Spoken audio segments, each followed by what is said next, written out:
என்ற தலைப்பை எனக்கு தந்திருக்கிறார்கள். இந்த தலைப்பு மனித குலத்திற்கு மிக தேவையான அவசியமான ஒரு தலைப்பு. மனிதனை பற்றி அல்லாஹ் சொல்லும் பொழுது, இன்னா அரதுனல் அமானத்தை,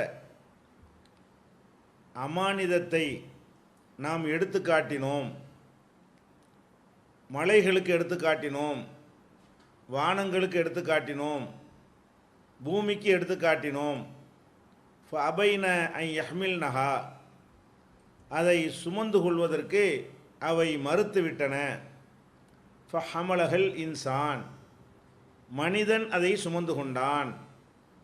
இன்னஹு கான லலூமன் ஜஹூலா, இப்படி சுமந்து கொண்ட மனிதன் அநியாயக்காரனாகவும் அநீதிழைப்பவனாகவும் அறிவீனனாகவும் இருக்கிறான் என்று அல்லாஹ் திருமறை குர்ஆனில் சொல்லி காட்டுகிறான். இந்த மனிதன் சுமந்து கொண்ட அமானிதம் எது? மனிதன் சுமந்து கொண்ட அமானிதம் எந்த தன்மை மனிதனை மனிதனாக ஆக்கியிருக்கிறதோ, மற்ற படைப்புகளிடமிருந்து அவனை முற்றிலுமாக வேறுபடுத்தி காட்டுகிறதோ, அதைத்தான் அல்லாஹ் இங்கே அமானிதம் என்று சொல்கிறான். அனைவரும் மறுத்துவிட்ட ஒன்றை மனிதன் மாத்திரம் ஏற்றுக்கொண்டான் என்று சொன்னால், அது மனிதனுக்கு மட்டுமே உள்ள சிறப்பான தகுதியை தான் அல்லாஹ் சொல்லி காட்டுகிறான். அந்த அமானிதம்தான் சிந்திக்கிற, பகுத்து உணர்கிற அந்த அறிவு என்று பார்த்தவுடனே நம்ம விளங்கி கொள்ள முடிகிறது. அப்போ அல்லாஹ் என்ன சொல்கிறான்னா, மனிதனுக்கு மாத்திரம் நான் ஒரு சிறப்பான ஒன்றை கொடுத்துருக்கிறேன், ஆனால் அது சுமந்து கொண்டவன் அது எப்படி நடக்கணும்? இவ்வளவு சிறந்த ஒரு பொருளை சரியான முறையில் அவன் கையாள வேண்டும். சரியான முறையில் கையாளாகாமல் அந்த அமானிதத்திற்கு அநீதிழைப்பவனாக இருக்கிறான். அந்த அமானிதத்தை சரியாக பேணவில்லை என்று சொன்னால் அவன் மூடனாகவும் ஆகிவிடுவான். அப்போ மூடனாக ஆகாமல் தடுக்கக்கூடியதாக இந்த அமானிதம் அமைந்திருக்கிறது. அதனால தான் இன்னஹு கான லலூமன் ஜஹூலா, இவன் ஒரு அநியாயக்காரனாகவும் இருக்கிறான். வாங்கி கொண்ட அமானிதத்தை ஒழுங்காக செயல்படுத்தவும் இல்லை, அதை செயல்படுத்தாமல் இருக்கிறதுனால மூடனாகவும் இருக்கிறான். அதை செயல்படுத்தினானே ஆனால் அவன் மூடனாக இருக்க மாட்டான் என்று அல்லாஹ் ரப்புல் ஆலமீன் திருமறை குர்ஆனில் நீங்கள் என்ன தலைப்பை கொடுத்திருக்கிறீர்களோ அதுதான் அல்லாஹ் கொடுத்த அமானிதம். அது மனிதனுக்கு மாத்திரம் நான் கொடுத்த ஒரு சிறப்பான தகுதி என்று அல்லாஹ் சொல்லி காட்டுகிறான். அந்த அமானிதம் சிந்திக்கிறது. எதை எடுத்துக்கொண்டாலும் என்ன செய்யணும்? சிந்தனையை செலுத்தி அதற்கு ஏற்ப நம்முடைய வாழ்க்கை அமைத்து கொள்ள வேண்டும். இது மனிதனுக்கு சுமத்தப்பட்ட ஒரு அமானிதம். ஆனால் இன்றைக்கு நடைமுறையில் என்ன இருக்கிறது? இந்த சிந்திக்கிறது தான் ரொம்ப லேசானது. தலையில் ஒரு மூட்டையை தூக்கி சுமப்பதை விட, கைகளில் ஒரு 2 பொருளை தூக்கி செல்வதை விட, நடந்து சென்று ஒரு காரியத்தை சாதிப்பதை விட, குறுகுறு என்று கண்ணை வைத்து அதற்கு வேலை ஒன்றை பார்த்து கொண்டே வேலை கொடுப்பதை விட, உட்கார்ந்து எழுதி கொண்டே இருப்பதை விட, பேசிக்கொண்டே இருப்பதை விட, எல்லாத்தை விடவும் லேசானது எதுன்னு கேட்டால் சிந்திக்கிறது தான். சிந்திக்கிறது என்பதற்காக வேண்டி மனிதன் ரொம்ப அலட்டிக்கிற தேவையே இல்லை. அவ்வளவு லேசான ஒரு வேலையை மனிதன் சரிவர கடைப்பிடிக்கிறானா என்று கேட்டால் அதிகமான மக்கள் சிந்திக்காதவர்களாக இருக்கிறார்கள். ஏதோ மேம்போக்காக அந்த அமானிதத்தை அல்லாஹ் தந்திருக்கிறான, அதை பயன்படுத்தத்தானே நம்ம படைக்கப்பட்டிருக்கிறோம். குழந்தை இருக்கிறது என்று வைத்துக் கொள்ளுங்கள். பெருமதியான ஒரு பல லட்சக்கணக்கான மதிப்புடைய ஒரு நகையை அந்த குழந்தையின் கையில் கொடுத்தால் அது விளையாடும். ஆனால் அதனுடைய பெருமதியை தெரிந்து விளையாடும் பயன்படுத்துமா? இது பல லட்சங்கள் பெருமதியானது, பல ஆயிரங்கள் பெருமதியானது என்றது தெரியுமா?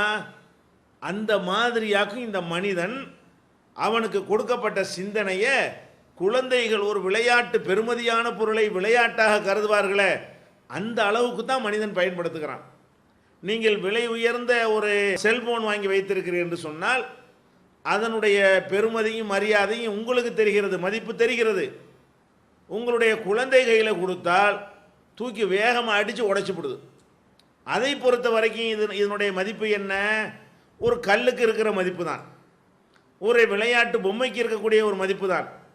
உருப்படாத பயன்படாத ஒரு பொருளுக்கு என்ன மதிப்பு அந்த குழந்தை வைத்திருக்கிறதோ அந்த மதிப்பை தான் நீங்கள் பல்லாயிரக்கணக்கான ரூபாய்களை போட்டு வாங்கிய அந்த செல்போனுக்கும் அந்த குழந்தை கொடுக்கிறது. இந்த மாதிரி தான் நம்ம மனிதர்கள் அவங்களுடைய அறிவை பயன்படுத்துகிறாங்க, சிந்தனையை பயன்படுத்துகிறாங்க.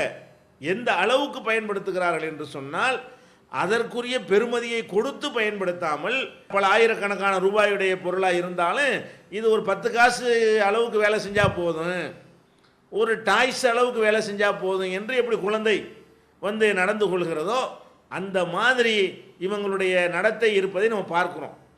அதனால தான் இந்த தலைப்பு சிந்தனை செய் மனமே என்றால், நம்ம மனதுக்கு வந்து அல்லாஹ் கொடுக்குற முதல் அந்த அமானிதம்ங்கிற அந்த சுமையை சரியான முறையில் நிறைவேற்றுறது ஒரு கடமை.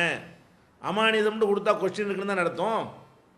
ஒரு ஆள்கிட்ட இதை அமானிதமாக வைத்துக் கொள்ளுங்கள் அப்படின்னு கொடுத்தீர்களே, ஆனால் அந்த அமானிதத்தை வந்து முறையாக பாதுகாத்து பேண வேண்டும், அதை நாசமாக்கி விடக்கூடாது. அந்த மாதிரியான ஒரு கண்டிஷனோட நீங்கள் பயன்படுத்தி கொள்ளலாம் என்கிற உரிமையோடு அல்லாஹ் அந்த அமானிதத்தை தந்திருக்கிறான். ஆனால் நம்ம என்ன செய்கிறோம், அந்த அமானிதத்தை பற்றி அல்லாஹ் கேட்பான் என்பதை பற்றி சிந்திக்காமல் அதை ஏனோ தானோ என்று பயன்படுத்துகிறோம். இன்னும் சொல்ல போனால் இந்த சிந்திக்கிறது தான் உலகத்தில் லேசானதுன்னு சொல்லிட்டோமா, லேசானது மட்டுமல்ல, சிந்தனையை நம்ம செலுத்தினால் நமக்கு ஏராளமான சுமைகள் அது குறைச்சிரும். கடுமையான பாரங்களை எல்லாம் கூட இந்த சிந்தனையை செலுத்திவிட்டு அந்த காரியத்தை நம்ம செய்தோமையானால் அது நமக்கு லேசானதாக ஆகிவிடும். குறைந்த நேரத்தில் அதிக வேலைகளை செய்ய முடியும். சிரமம் இல்லாமல் சிரமமான காரியத்தை கூட நம்மால் செய்துவிட முடியும். அப்போ அந்த காரியங்களை செய்வதற்கு முன்னாடி நம்ம சிந்தனையை பயன்படுத்துவதன் மூலமாக அளப்பரிய நன்மை நமக்கு கிடைக்கும் என்ற நிலையிலையும், லேசாக இருக்கிற ஒரு நிலையிலையும், சிந்திக்கிறது தான் மனிதனுடைய செயல்களில் ரொம்ப லேசானதாக இருக்கிற நிலையிலையும் இந்த சிந்தனை விஷயத்தில் மனிதன் கோட்டை விடுகிறான். அதில் உதாரணத்துக்கு எடுத்துக்கொள்ளுங்க, அந்த காலத்தில் மனிதன் வந்து கால்நடையாக நடந்து போவான். நடந்து போனால் கல் குத்தும், காலில் முள் குத்தும், நிலத்தினுடைய வெப்பம் அவனை தாக்கும், குளிரும் தாக்கும். அப்போ இதனால் அவனுக்கு அதிகமாக நடக்க முடியாது, கால்கள் புண்ணாகும், கால்கள் வெடித்து போய்விடும். இந்த மாதிரி எல்லாம் ஒரு சிரமப்பட்டு ஒரு காலத்தில் இருந்திருப்பான். அப்படியே இருந்துக்கிட்டு இருக்காம அவன் என்ன பண்ணுறான், இதை கொஞ்சம் லேசாக்கணுமே, இந்த சூட்டுலேருந்து எப்படி தப்பிச்சுக்கிறது, குளிர்லேருந்து எப்படி தப்பிச்சுக்கிறது, கல் முள் குத்தாமல் என்ன பண்ணுறது, நடக்கவும் செய்யணும், இந்த கல் முள் நமக்கு டிஸ்டர்ப் பண்ணவும் கூடாது அப்படின்ட்டு இந்த சிந்தனையை செலுத்தி ஒரு செருப்பையோ ஒரு ஷூவையோ அன்னை கண்டுபிடிச்சானே, ஒரு மரக்கட்டையிலையோ ஏதோ ஒன்றுல அது எவ்வளோ சிந்தனை செலுத்தியிருப்பான். அந்த சிந்தனையை செலுத்திய பிறகு நமக்கு என்னவாகிறது, நடக்கிறது லேசாகிறது. இந்த செருப்பு இல்லாமல் 1 கிலோமீட்டர் நடக்க முடியும் என்றால் செருப்பை அணிந்து கொண்டு 20 கிலோமீட்டர் நடக்க முடிகிறது. கஷ்டம் இல்லாமல் வேதனை இல்லாமல் நடக்க முடிகிறது. அப்படி நடந்து போன பிறகு அந்த காலுக்கு ஏற்படக்கூடிய காயங்களும் புண்ணுகளும் ரணங்களும் வீக்கங்களும் வலிகளும் ஒன்றுமே இல்லாமல் போய் விடுகிறது. அப்போ இந்த சிந்தனையை கொஞ்சம் செலுத்துறதுனால எவ்வளோ பெரிய அபரிமிதமான ஒரு நன்மை கிடைக்கிறது. இந்த சக்கரம்னு ஒன்று அன்னைக்கு கண்டுபிடிச்சானே, அது ஒரு சிந்தனையை செலுத்தி கண்டுபிடித்த காரணத்தினால் இன்றைக்கி எவ்வளோ பெரிய இந்த சக்கரத்தை தான் ஒரு பெரிய புரட்சின்னு சொன்னாங்க. மின்சக்தியை கண்டுபிடிக்கிறதுக்கு முன்னாடி இந்த சக்கரத்தை கண்டுபிடிச்சதான் மனித வாழ்க்கை நினைஞ்சிருச்சு. அந்த காலத்தில் புரட்டி போட்ட ஒரு புதுமையாக இருந்தது. இந்த சக்கரம்னு ஒன்று கண்டுபிடித்த பிறகுதான் பயணம் லேசானது, சீக்கிரமாக வேகமாக செல்ல முடிந்தது. மனிதனுக்கு இயற்கையாக எந்த வேகத்தில் செல்வானோ அதை விட வேகமாக போகிறான், கஷ்டம் இல்லாமல் சிரமம் இல்லாமல். ஓடுவது இழுக்கிறதுலாம் அடுத்த ஆள் தலையில் கட்டி விட்டுட்டு அவன் பாட்டு கையை கட்டிட்டு உட்காந்துருக்கான், அது பாட்டுக்கு போய்கிட்டு இருக்கிறது. அது மாட்டு வண்டியாக இருந்தாலும் சரி, எந்திரங்கள் கொண்ட வண்டியாக இருந்தாலும் சரி, இதெல்லாம் ஒருத்தர் சிந்திச்சு தானே கண்டுபிடிச்சான். ஒருத்தனோ பலரோ சிந்தித்து மூளைக்கு வேலை கொடுத்து இந்த மாதிரி நம்ம கஷ்டப்படக்கூடாதுன்னு நினச்சான்னு சொன்னால் எவ்வளோ அற்புதமான ஒரு நன்மையை மனித குலத்துக்கு பெற்று தந்துட்டான். இப்போ நம்ம இதே மாதிரி தான் நம்முடைய வாழ்க்கையில் ஒவ்வொரு காரியத்தை செய்வதற்கும் செய்கிறதுக்கு முன்னாடி கொஞ்சம் அப்படி சிந்தனை மூளைக்கு கொஞ்சம் வேலையை கொடுத்து, இது நல்லதா, இதை செய்யலாமா, இதை இப்படித்தான் செய்யணுமா, இதை விட இன்னும் நல்லா செய்யலாமா, இப்படி செஞ்சால் அதனுடைய ரிசல்ட் என்ன வரும், இதை அப்படி செஞ்சால் அதனுடைய ரிசல்ட் என்ன வரும், இந்த 2 ரிசல்ட்டில் எது நமக்கு நல்லது, எது குறைந்த சிரமமாக தரக்கூடியது, எது குறைந்த செலவில் கிடைக்கக்கூடியது, எது அதிகமான நன்மை தரக்கூடியது, இப்படின்னு கொஞ்சம் நேரத்துக்கு யோசனை செய்து விட்டு அந்த காரியத்தை செய்தால் நமக்கு ரொம்ப நேரம் மிச்சம். முரட்டுத்தனமாக போய் செய்வதை விட இப்படி செஞ்சோன்னு வைங்க எவ்வளோ எளிதாக ஆகிவிடும். கீழே கிடக்கிற ஒரு பொருளை செங்கலை வந்து மேலே தூக்கிட்டு போகிறதுக்காக வேண்டி மாடிக்கு தூக்கிட்டு போகிறது ஒவ்வொரு கல்லையாக ஏறிக்கிட்டு போனால் எவ்வளோ சிரமப்படணும். கீழே நின்றுக்கிட்ட யோசனை பண்ணி நம்ம இந்த சிரமம் இல்லாமல் இந்த கல்லை கொண்டு போகணும், அதிகமான கல்லை கொண்டு போகணும்னு நினச்சான்னு சொன்னால் ஒரு கயிறை தொங்க விட்டு கயிறு வழியாக என்ன செய்யலாம், ஒரு உருளையை போட்டு ஏற்றுனான்னு சொன்னால் சரசரசன்னு அது பாட்டுக்கு என்ன செய்யும், மேலே போய்கிட்டு இருக்குமே. கிணத்துல இறங்கி தண்ணியை மூண்டு படிப்படியாக ஏறி வருவதை விட நின்ற இடத்துலேருந்து இறக்கி ஒரு சுற்றணும், அதுவும் சக்கரம் தான், சக்கரத்தினுடைய நன்மை தான். அப்போ இப்படிலாம் ஒரு ஐடியா பண்ணுற காரணத்தினால நன்மை அதிகமாக இருக்குது. சிந்திக்கிற காரணத்தினால் நம்முடைய 95% உழைப்பு, 95% பணம், 95% நேரம் மிச்சமாகிறது. சிந்தித்து ஒரு காரியத்தை நம்ம ஆற்றக்கூடிய நேரத்தில் அது லேசான செயலாக இருந்தாலும் அதிலிருந்து கிடைக்கக்கூடிய பயன்கள் வந்து ரொம்ப அபரிமிதமாக இருக்கிறது.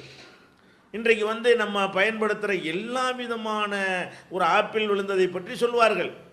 அது கதையா நிஜமா என்று தெரியாது, அதில் ஒரு அர்த்தம் இருக்கிறது. நம்மளும் ஆப்பிள் விழுவதை பார்க்குறோம். ஆப்பிள் விழுந்தால் விழுந்துருச்சு, அதில் கிரிப்பு போயிடுச்சு, அது பழுத்துருச்சு, இனிமேல் அதில் நிற்காதுங்கிற அளவில் நம்ம அதை விளங்கி கொண்டோம். ஒருத்தன் என்ன பண்ணுறான், அதே மேலேருந்து கீழே விழுவுது, அது என்ன காரணம்னு யோசிக்கும் பொழுது அப்போ ஈர்ப்பு சக்தி என்று ஒன்று இருக்கிறது இப்படின்னு ஒருத்தன் கண்டுபிடிக்கிறான்.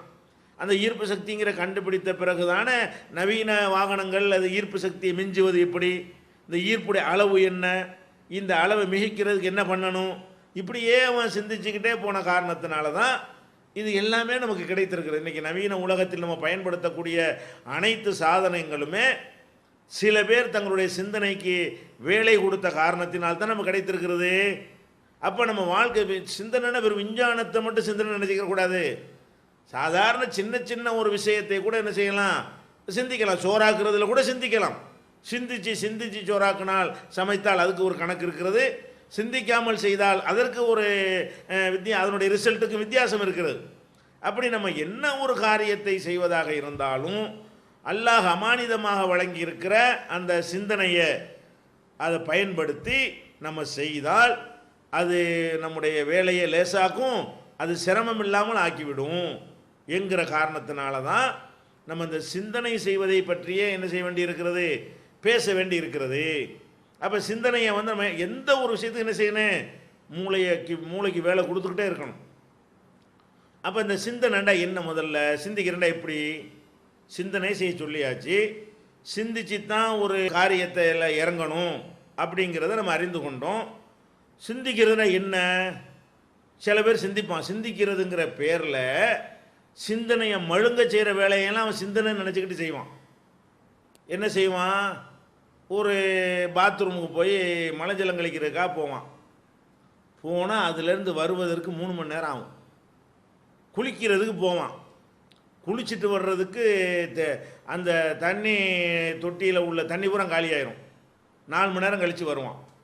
அப்போ இதெல்லாம் என்னென்னு கேட்டால் இவனும் ஒரு சிந்தனையை தான் பயன்படுத்துகிறான். தப்பா, அதுக்கு பேர் சிந்தனை கிடையாது. என்ன பயன்படுத்தினான், உடம்புல அழுக்கு இருக்கும், அழுக்கு போக்குறதுக்காக குளிப்போம், அல்லது ஒரு ஃப்ரெஷ்ஷாக ஆவதற்காக வேண்டி என்ன செய்வோம், வந்து குளிப்போம். இதான இதனுடைய நோக்கமாக இருக்காங்களே, வெப்பத்தை குறைத்து கொள்வதற்காக வேண்டி என்ன செய்வோம், குளிப்போம். அப்போ இந்த மாதிரி ஒரு நோக்கத்துக்கு செய்யும் பொழுது ஒரு கணக்கு இருக்குது. ஒரு அழுக்கு இருந்தால் தேய்ச்சா ஒரு 4 வாளி ஊற்றுனா போயிடும். இதுதான் சாதாரண ஒரு விஷயம்.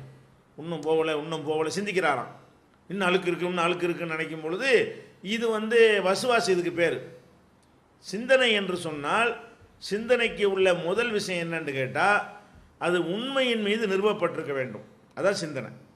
சிந்திக்கிறதா தான் என்ன செய்யணும், அதை வந்து சிந்திச்சு பார்த்து பேய உண்டாக்குறது. சிந்திச்சு பார்த்து சிந்திக்கிறான், சிந்தித்து பார்த்து அவன் கண்டுபிடிச்சலாம் என்னது, பேய், பிசாசு, பில்லி, சூனியம், மாயம், மந்திரம்னு கண்டுபிடித்திருக்கிறானே தவிர இதுக்கு பேர் சிந்தனை கிடையாது. சிந்தனை என்று சொன்னால் எந்த ஒரு சிந்தனையாக இருந்தாலும் அது உண்மை இருந்தால் தான் அதுக்கு பேர் சிந்தனை. உண்மையை கண்டுபிடிக்கிறதுக்கு தான் வந்து சிந்திக்க வேண்டும். இல்லாத ஒன்றை வந்து கற்பனை செஞ்சுக்கிட்டு இருக்கிறதுக்கு பேர் என்ன இல்லை, சிந்தனை கிடையாது. அப்போ நம்ம ஃபஸ்ட்டு சிந்திக்கிறதுனா என்னன்னு கேட்டால் எந்த ஒரு காரியத்தில் இறங்கினாலும் இது உண்மையைத்தான் நம்ம கண்டுபிடிக்கிறோமா, அதில் உண்மையைத்தான் அறிய போகிறோமா என்கிறதுலே கவனமாக இருக்க வேண்டும். அது பொய்யானதாக ஒரு தவறானதாக அது லாஜிக்கு எட்டாத ஒன்றாக இருக்குமையானால் நம்ம சிந்திக்கலை. இந்த மூளை அல்லாஹ் கொடுத்தது அதுக்கு தானே கொடுத்துருக்குறான். அல்லாஹ் எதுக்கு கொடுத்துருக்குறான்னா இதை வச்சு இது உண்மையா பொய்யா அதை கண்டுபிடிச்சிக்க, இது சரியா தவறான்னு கண்டுபிடிச்சிக்க என்பதற்கு தான் அல்லாஹ் அதை தருகிறான். அப்போ நம்ம சிந்தனை என்பதனுடைய முதலாவது என்னன்னு கேட்டால் உள்ளதை கண்டறியணும், இருக்கிறத தேடணும். இதுதான் சிந்திக்கிறதுனுடைய முதலாவது ஒரு விஷயம். அடுத்ததாக நம்ம அல்லாஹ் நமக்கு 6 அறிவை தந்திருக்கிறான்.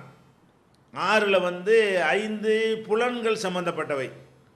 ஒன்று புலன் இல்லாமல் பகுத்து உணரக்கூடிய மூளை சம்பந்தப்பட்டதாக இருக்கிறது.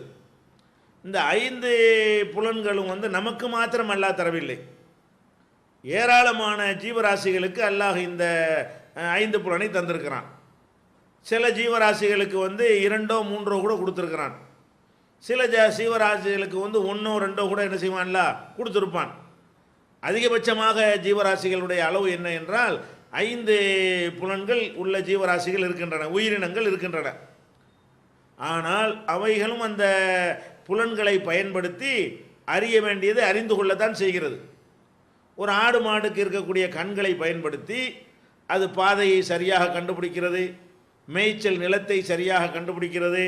கண்டுபிடித்து விட்டு தன்னுடைய சொந்த இடத்திற்கு, தன்னுடைய எஜமானனுடைய இடத்திற்கு தானாகவே அது திரும்பி வந்து விடுகிறது. அதுக்கு அந்த கண் அதுக்கு உதவுகிறது. அந்த கண்ணை வைத்து கொண்டு நாம் எப்படி கண்ணை வைத்து கொண்டு பார்த்து நல்லது கெட்டதை அறிந்து கொள்கிறோமோ அதே போல் அந்த மற்ற உயிரினங்களுக்கும் கண்கள் இருக்குமையானால் அந்த கண்களை கொண்டு அவை பார்க்க வேண்டியதை பார்த்து அதிலிருந்து அது அறிந்து கொள்ள வேண்டிய விஷயங்களை அறிந்து கொள்வதை நம்ம பார்க்குறோம். காதுகளை கொண்டு நாமளும் எப்படி ஒரு சத்தத்தை கேட்டுட்டு வந்தார் சத்தம் போடுறாரு, திட்டுறாரு, பேசுகிறாருன்னு விளங்குறோமோ அந்த அளவுக்கு மொழி அதற்கு தெரியாவிட்டால் கூட அந்த காதுகளை வைத்து சில ஓசைகளை, இது முதலாளியுடைய சத்தம், இது தோட்டக்காரனுடைய சத்தம், இது வேற நம்ம மிருகங்களுடைய சத்தம், நமக்கு எதிரியாக இருக்கக்கூடிய சிங்கத்தினுடைய சத்தம், இப்படி எல்லாம் கண்டுபிடித்து கொண்டு அந்த விலங்குகளும் கூட என்ன செய்கிறது, அதை பயன்படுத்த தான் செய்கிறது. அப்போ இப்படி இந்த 5 புலன்களை நாக்கை கொண்டு சுவைத்து பார்த்து ருசியாக இருந்தால் தான் சாப்பிடுகிறது. அதுக்கு பிடிக்கலைன்னா சாப்பிட மாட்டேங்குது. நாக்கை வைத்து அது என்ன செய்கிறது, தனக்கு இது நம்ம சாப்பிடக்கூடிய உணவா நமக்கு தகுதி இல்லாத உணவா என்று அதனால் கண்டுபிடிக்க முடிகிறது. மூக்கை வைத்து முகர்ந்து பார்த்து கூட சில விஷயங்களை என்ன செய்கிறது, மனிதனை விட அதிகமான விஷயங்களை அறிந்து கொள்ளக்கூடிய ஜீவன்களும் இருக்கின்றன.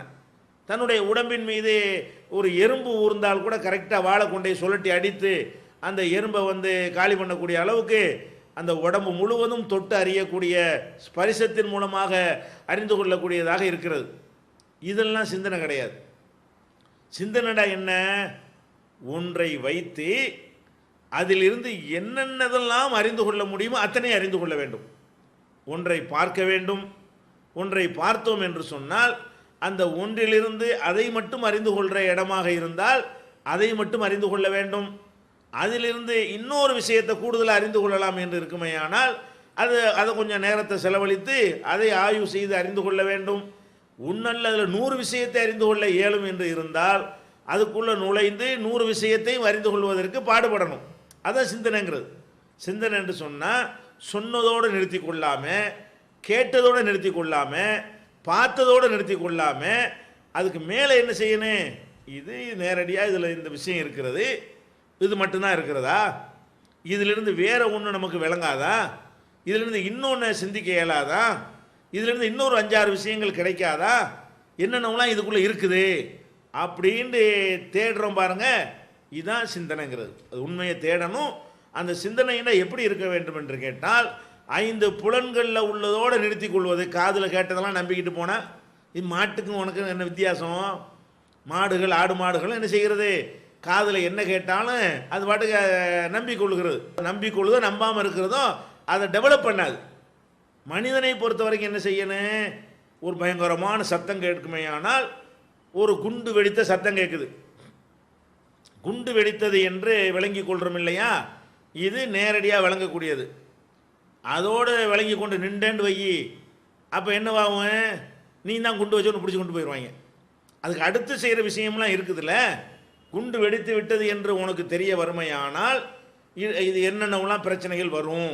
இந்த குண்டு வெடித்த பிறகு ஒரு கலவரம் வரலாம், அல்லது காவல்துறையை விரட்டி எவன் கையில் கிடைக்கிறானோ எல்லாரையும் பிடிக்கக்கூடியதாக இருக்கலாம், அல்லது அங்கே குண்டு வெடித்த மாதிரி வரிசையாக அடுக்க தொடர்ச்சியாக வெடித்து நம்ம நிற்கிற இடத்துலையும் கூட என்ன செய்வது விடலாம், வெடித்து விடலாம்.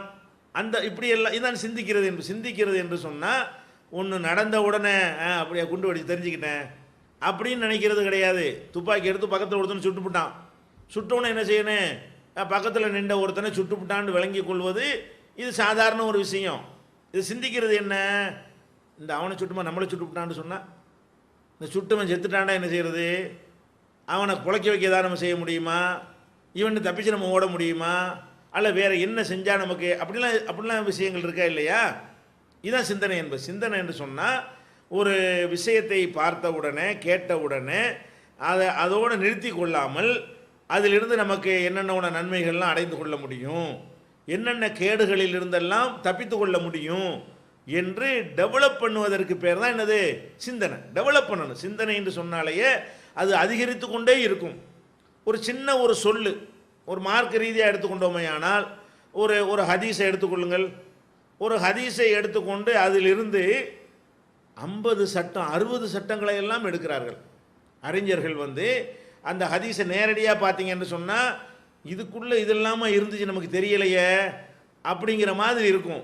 ஆனால் நம்ம சிந்திச்சு பார்த்தோம்னு சொன்னால் ஆமாம் இதுக்குள்ளே இதெல்லாம் இருக்குதே, இதெல்லாம் அடங்கி இருக்குதே, நம்மளில் கவனிக்காமல் இருந்துட்டோம், இன்னும் கொஞ்சம் நம்ம மூளையை செலுத்தணும் என்று சொன்னால் இதை விட அதிகமாக நமக்கு கிடைக்குமே. அப்படியெல்லாம் நம்ம சிந்திக்கும் பொழுது தான் மார்க்கத்தில் விற்பனராக முடிகிறது. இது மார்க்கத்துக்கு மட்டும் இல்லை, எந்த ஒரு நூலை எந்த ஒரு செய்தியை நம்ம கேட்டாலும் அந்த செய்தியிலேருந்து வேறு என்னென்னலாம் நமக்கு கிடைக்கும், அந்த செய்தியிலேருந்து உள்ள சாதக பாதகங்கள்லாம் என்ன, இந்த மாதிரி அலசி உள்ள நுழைந்து என்ன செய்யணும், கண்டுபிடிக்கிறது அதான் சிந்தனை என்பது. புரிந்து கொள்வதாக இருந்தால் இப்போ குர்ஆனில் ஒரு வசனம் இருக்கிறது, ஒரு சின்ன ஒரு வசனம் தான், நிசாவுக்கும் ஹர்சுல்லக்கும், உங்களுடைய மனைவிமார்கள் உங்களின் விளைநிலங்கள், ஃபஅத்து ஹர்சக்கும் அன்னா ஷிதும், உங்கள் விளைநிலங்களுக்கு நீங்கள் விரும்பியவாறு செல்லுங்கள். இது குர்ஆனுடைய ஒரு வசனம். இதில் அல்லாஹ் என்ன மேலோட்டமாக என்ன தெரிகிறது, உங்கள் மனைவிமார்களை ஒரு விளைநிலமாக அல்லாஹ் ஆக்கியிருக்கிறான். அதனால் நீங்கள் அவங்களோட இல்லற வாழ்க்கை நடத்தும் பொழுது அதுக்குன்னு எந்த ஒரு ரூல்ஸு எதுவும் போட்டுக்கிட்டு தெரியாதீங்க, உங்கள் விருப்பம் போல் நீங்கள் குடும்ப வாழ்க்கையில் ஈடுபடுங்க. இது மேம்போக்கான மேலோட்டமான ஒரு அர்த்தம். இதுதான் இது நேரடியான அர்த்தம். என்னது, உங்கள் மனைவிமார்கள் உங்களுக்கு விளைநிலங்கள், அதில் நீங்கள் விரும்பியவாறு நீங்கள் அவங்கள்ட்ட இல்லற வாழ்க்கையை நீங்கள் நடத்தி கொள்ளுங்கள். இதோடு முடிஞ்சிருச்சா? இதில் நம்ம கவனத்தை செலுத்தணும் என்று சொன்னால் நிறைய விஷயங்கள் நமக்கு என்ன செய்கிறது, கிடைக்கிறது. என்னவெல்லாம் கிடைக்கும்? அப்போ குடும்ப வாழ்க்கையுடைய நோக்கம் என்னவென்று சொன்னால் சந்ததிகளை பெருக்குவது. விளைநிலம் நல்லா சொல்கிறான்ல, விளைநிலம்னால என்ன அர்த்தம், சந்ததிகளை பெருக்கி நமக்கு பேர் சொல்வதற்கு பிள்ளை, நம்முடைய தள்ளாத வயசில் நம்மளை கவனிப்பதற்கு பிள்ளை, இந்த மாதிரியான ஒரு நோக்கம்தான் பிரதானமானது. மனித குலம் பல்கி பெருகுவது தான் இதனுடைய முதன்மையான நோக்கம் அப்படிங்கிறத இதிலிருந்து விளங்கலாமா இல்லையா? மனைவிமார்கள் விளைநிலங்களாக இருக்கிறார்கள். அப்போ இந்த மாதிரி ஒரு விளைநிலம்ங்கிற ஒரு அர்த்தத்தை வைத்துக்கொண்டு இல்லற வாழ்க்கையில் முக்கியமான நோக்கம் எது, இதுதான் என்று வழங்கலாம். ரெண்டாவது என்ன, உங்கள் மனைவிமாரை சந்தோஷமாக செல்லுங்கள் என்பதை வைத்துக்கொண்டு இரண்டாவது நோக்கம் என்ன, அந்த தாம்பத்தியத்தின் மூலமாக இன்பத்தை அடைந்து கொள்வது. இது ரெண்டாவது அப்படி விளங்கிறோம். அதான் நோக்கம். திருமணத்தினுடைய நோக்கம் என்னது, சந்ததி பெருக்குவதும் நம்ம சந்தோஷம் அடைவதும். இது ரெண்டு இதுக்குள்ளே அடங்கியிருக்கு. ஆமாம், இப்படி ஒரு அர்த்தம் அதுக்குள்ளே வருது. அதே மாதிரி உங்கள் மனைவிமார்கள் உங்கள் விளைநிலம் அப்படின்னு சொன்னால், அப்போ மனைவிங்கிற முறையில் தான் உங்கள் மனைவி உங்கள் விளைநிலங்கள். அப்போ உங்களுக்கு மனைவியாக ஒருத்தி இல்லை என்று சொன்னால் அவள் உங்களுடைய விளைநிலமாக ஆக மாட்டாள். அவளை நீங்கள் பயன்படுத்தக்கூடாது, அவளை யூஸ் பண்ணக்கூடாது, அதை விபச்சாரம் செய்யக்கூடாது, அதில் அடங்கிடும். இதில் விபச்சாரம் செய்யாதுன்ற அந்த வார்த்தை தனியாக இருந்தாலும் இதிலேருந்து அது விளங்கவே விளங்காதா? மனைவிமார்கள் உங்களுடைய விளைநிலங்கள். அப்போ ஒரு பெண்ணை நம்ம அடைய விரும்பணுமே ஆனால் மனைவி என்கிற அந்த ஒரு உரிமையை கொடுத்து தான், அந்த அந்தஸ்தோடு தான் மனைவியை ஒரு பெண்ணை அடையணும். அது இல்லாத முறையில் அடைய முடியாது. ஏன்னா அவங்க உங்களுடைய விளை நிலமை ஆகலை. உங்கள் மனைவிமாராக இருந்தால் தான் உங்களுக்கு விளை நிலமை ஆவாங்க. அப்படிங்கிறது அதுலேருந்து விளங்கிறமா இல்லையா? அதே மாதிரி உங்கள் மனைவியற்ற விரும்பின மாதிரி செல்லுங்கள். அப்போ உடலுறவு கொள்வதற்கு பலவிதமான முறைகளை மனிதன் அவனாக கண்டுபிடிச்சி புஸ்தகங்கள்லாம் எழுதியிருக்கிறான். 64 வகையான கலைகள் இருக்கிறது என்றெல்லாம் சொல்கிறான். இதில் சில பேர் என்ன செய்வாங்கன்னா, மத நம்பிக்கையை அடிப்படையாக வைத்து இந்த முறையில் செய்யக்கூடாது, இந்த நேரத்தில் இந்த மாதிரி நம்ம சேரக்கூடாது, இந்த நாட்களில் இப்படி சேரக்கூடாது, இப்படியெல்லாம் அதில் என்ன செய்வான், அது நிறைய கண்டிஷன்லாம் போட்டு அதை ரொம்ப அந்த குடும்ப வாழ்க்கைக்கு போகிறதுக்கே என்ன செய்வான், அது வெறுத்து ஒதுக்குற அளவுக்கு ஷரத்துகள் போட்டு வச்சுருப்பாங்க. அதுக்கு போடக்கூடிய ஷரத்துக்களை பார்த்தா வேணாண்டாண்டு ஓடுற மாதிரி எல்லாம் என்ன இருக்கும், பல மதங்களில் சொல்லப்பட்டிருக்கும். அவன் அல்லாஹ் என்ன பண்ணுறான், அதெல்லாம் ஒன்றும் கிடையாது, விரும்பின மாதிரி போய்க்க, வேற ஒரு இடத்துல இந்த மாதவிடாய் நேரத்தில் ஒதுங்கிக்கன்னு ஒரு தடை, இவ்வளவுதான், வேறு ஒன்றும் கிடையாது. அப்போ அந்த மாதிரி எல்லாம் விரும்பின மாதிரி செய்யுங்கள். அதே மாதிரி பின் துவாரத்தின் வழியாக உறவு கொள்ளக்கூடாது என்று இன்னொரு தடை இருக்கிறது. 2 இடம், அதை கழிச்சிக்கிற வேண்டியதான்.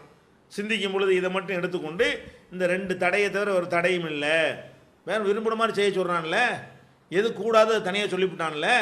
அப்போ குடும்ப வாழ்க்கையில் நம்ம எப்படி செய்து கொண்டாலும் அதுக்கு கொஸ்டின் கிடையாது. கணவன் மனைவி சேருகிற விஷயத்தில் எந்த மாதிரி நடந்து கொண்டாலும் அது குறித்து இறைவன் கேள்வி கேட்க மாட்டான். 2 தனியாக தடுத்திருக்கிறான், அவன் ஒன்றை தடுத்திருக்கிறான், அல்லாஹ்வுடைய ரசூல் ஒன்றை தடுத்திருக்கிறார்கள். அந்த 2 தவிர மற்றதெல்லாம் என்ன இல்லை, தடுக்கப்பட்டது இல்லை. முடிஞ்சு போச்சா, போட்டு தோண்டி துருக்கிட்டு இதுக்குள்ளே எல்லாம் அடங்கி போச்சு. உங்கள் மனைவிமார்கிட்ட விரும்பின மாதிரி போங்க. அது மாத்திரம் இல்லை, இப்போ நம்ம ஒரு நவீன யுகத்தில் வாழ்கிறோம். நவீன யுகத்தில் வாழும் பொழுது உடலுறவின் மூலமாக குழந்தை பெற முடியாத நிலை அந்த காலத்திலையும் இருந்தது, இந்த காலத்திலையும் இருக்கிறது. அந்த காலத்தில் உள்ளவர்கள் அதனுடைய காரண காரியத்தை விளங்காமல் தெரியாமல் ஏதோ நமக்கு எல்லாம் நாடலை என்று போய்விடுவார்கள். இல்லாட்டி வேற ஒரு கல்யாணம் பண்ணி என்ன செய்வாங்க, பிள்ளைக்கு அவங்க ட்ரை பண்ணுவாங்க, அந்த மாதிரி அதோடு முடித்து கொள்வார்கள்.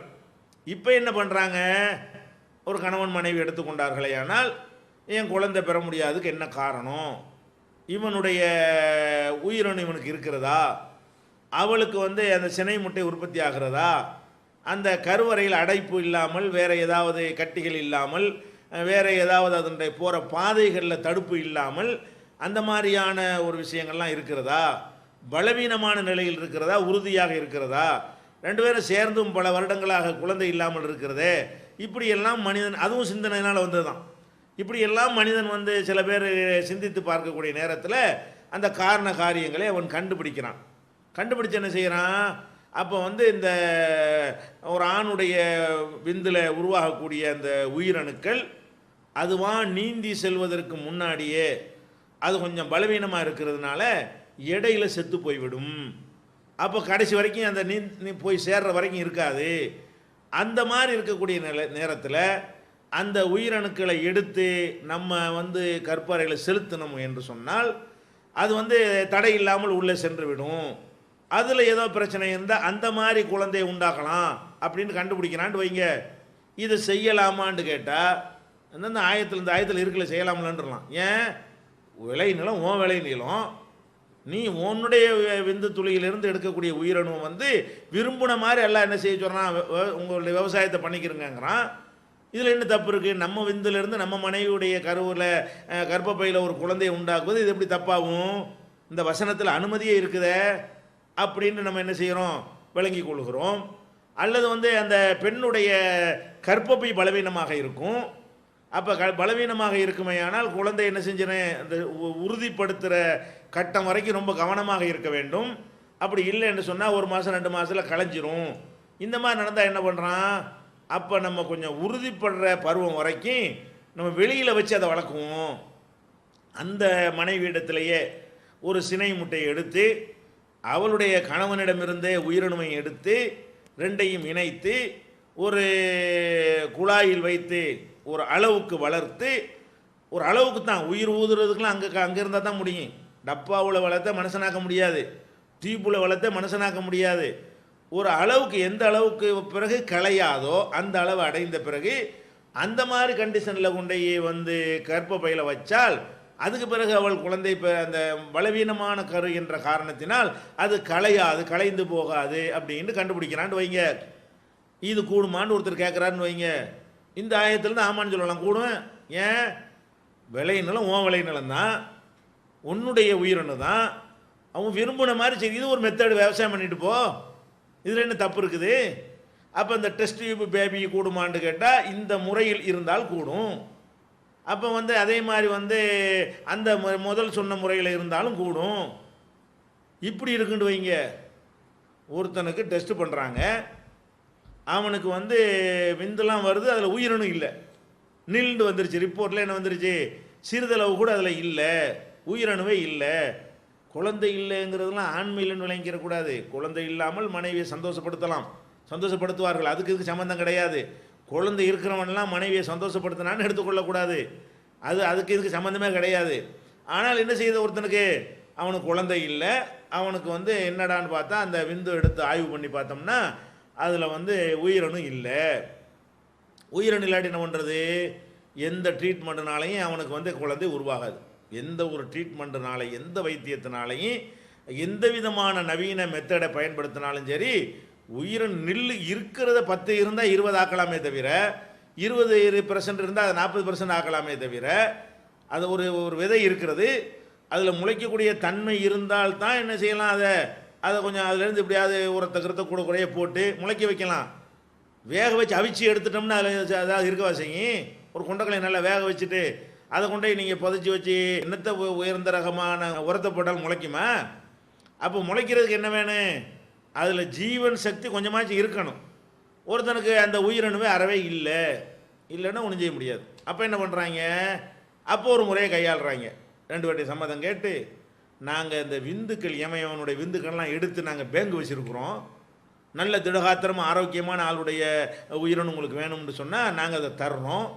இந்த உயிரணுவை உங்கள் மனைவியுடைய கருவறைகளை செலுத்தி நீங்கள் பிள்ளை பெற்றுக்கிறலாம் அப்படின்னு சொல்கிறான்.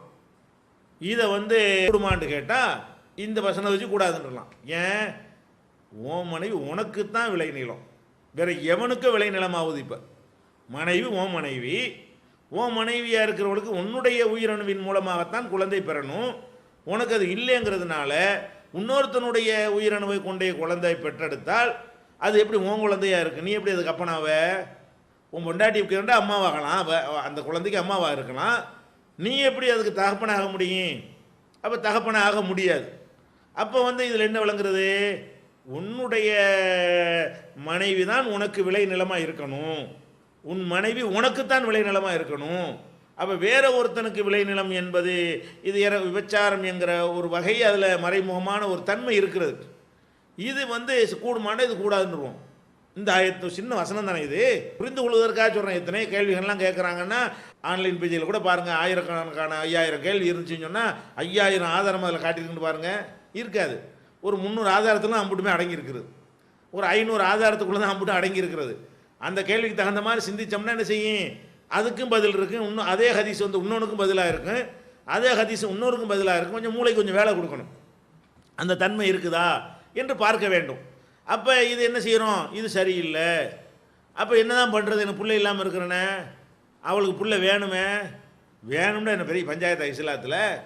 இஸ்லாத்தை பொறுத்தவரை இதுக்கு சம்மந்தம் இல்லாத இருந்தாலும் இப்போ என்ன தான் பண்ணுற? அவருக்கு பிள்ளை இல்லாதாலும் என்ன செய்ய சொல்றீங்க அப்படின்னு கேட்டால், அவருக்கு அந்த மாதிரி பிள்ளையுடைய தன்மை அவருக்கு இல்லைன்னா வேற ஒருத்தன் மூலமாக பெறக்கூடிய பிள்ளை அவர் பிள்ளை இல்லை தானே, அப்போ விட்டுற வேண்டியதான். அவன் நம்ம பிள்ளை ஆகாதுன்னு சொல்லி விட்டுற வேண்டியதான். அந்த பொம்பளைக்கு பிள்ளை வேணுங்கிறாங்களா, திருமணத்தை ரத்து பண்ணுங்க. ரத்து பண்ணி பிள்ளை பெறக்கூடிய புருஷன் அவள் கட்டிட்டு போகிறா. ஏற்கனவே 4 பிள்ளை பெற்று ஒருத்தர் இருப்பா, இன்னும் பிள்ளை வேணும்னு அவளை நீ கட்டிட்டு போ. பிள்ளை இல்லாத 2வது நோக்கம் இருக்கு இல்லையா, அவ்வளோதானே மேட்ரு. இது பெரிய மேட்ரே இல்லையே திருமணம் என்பது இஸ்லாத்தில். சின்ன ஒரு மேட்ரு தானே. 2 பேரும் சந்தோஷமாக இருந்தால் ஓகே. இல்லையா, உனக்கு குழந்தை வேணும், எனக்கு குழந்தை தர முடியாது, ஆனால் எனக்கு ஒரு சுகத்துக்கு ஒரு பெண்ணு வேணும். அப்போ நான் என்ன செய்கிறேன்? குழந்தைய வேணான்னு நினைக்கக்கூடிய, தேவையில்லை நினைக்கக்கூடிய ஒரு பெண்ணை நான் திருமணம் செய்து கொள்கிறேன். நீ குழந்தை பெறக்கூடியவனை, இது ஒரு பெரிய ஒரு மேட்டராகவே நம்ம இஸ்லாத்தை பொறுத்த வரைக்கும் எடுத்துக்கொள்ளவே முடியாது. அப்போ இதெல்லாம் எதுக்கு சொல்கிறோம்? இதெல்லாம் மாதிரி அது மாதிரி வாடகத்தாய் இப்போ கண்டுபிடிச்சிருக்கிறான். வாடகத்தாய்னா என்ன அர்த்தம்? இவனுக்கு எல்லாம் கரெக்டாக இருக்கும், அவளுக்கு சரியாக இருக்காது. இவனுக்கு உயிரினுக்கு எல்லாம் கரெக்டாக இருக்கும், அவளுக்கு என்ன இருக்காது, அது வந்து கர்ப்பப்பை வந்து சரியாக இருக்காது, அதில் கர்ப்பப்பையை எடுத்துருவாங்க, அவளுக்கு புள்ள வேணும். அப்போ என்ன பண்ணுறது, அவளுடைய முட்டை எடுத்து இவனுடைய உயிரினமை எடுத்து ரெண்டு சரிதான், யாரோ ஒரு பொம்பளையை கூப்பிட்டு நீ வந்து எங்கள் பிள்ளைய நீ வந்து பெற்று தந்தின்னு சொன்னால் உனக்கு வந்து என்ன செய்வோம், நாங்கள் இவ்வளோ ரூபா தருவோம், இவங்க கண்ட்ரோலில் வைத்து இவங்க நல்ல புஷ்டியான உணவுலாம் கொடுத்து, இதெல்லாம் பெரிய பெரிய கோடீஸ்வரங்களுக்கு அப்படி செய்கிறாங்க, கோடீஸ்வர குடும்பங்களில். அப்போ இது வந்து இப்படி செஞ்சு கடைசியில் அந்த பொம்பளை என்ன செய்வா, பெற்று கொடுத்து அதை ஓடி போயிடுவா, பெக்கிறதோடு முடிஞ்சு போய் விட்டது. இவர்கள் விரும்பினார்களே ஆனால் பால் கொடுக்குறதையும் கொடுத்து அதுக்கு ஒரு காலத்துக்கு பிறகு அதோடு அவளை பற்றி விட்டு இவங்க பிள்ளைன்னு வச்சுக்கிடுவாங்க. அந்த மூலக்கூறுங்கிற வகையில் இவங்க பிள்ளை தான், ஏன்னா உயிரினம் இவனுடையது, சினை முட்டை வந்து அவளுடையது. அந்த வகையில் அது சரியாக இருந்தாலும் இது வந்து ஓம் பொண்டாட்டியாவ மார்க்கத்தில் கூடாது. இந்த மாதிரி எடுத்து இன்னொருத்த அந்நிய பண்ணிட்ட வாடகத்தாயின்னு போட்டாங்கன்னா இந்த வசனத்தின்படி கூடாதுங்களாம்.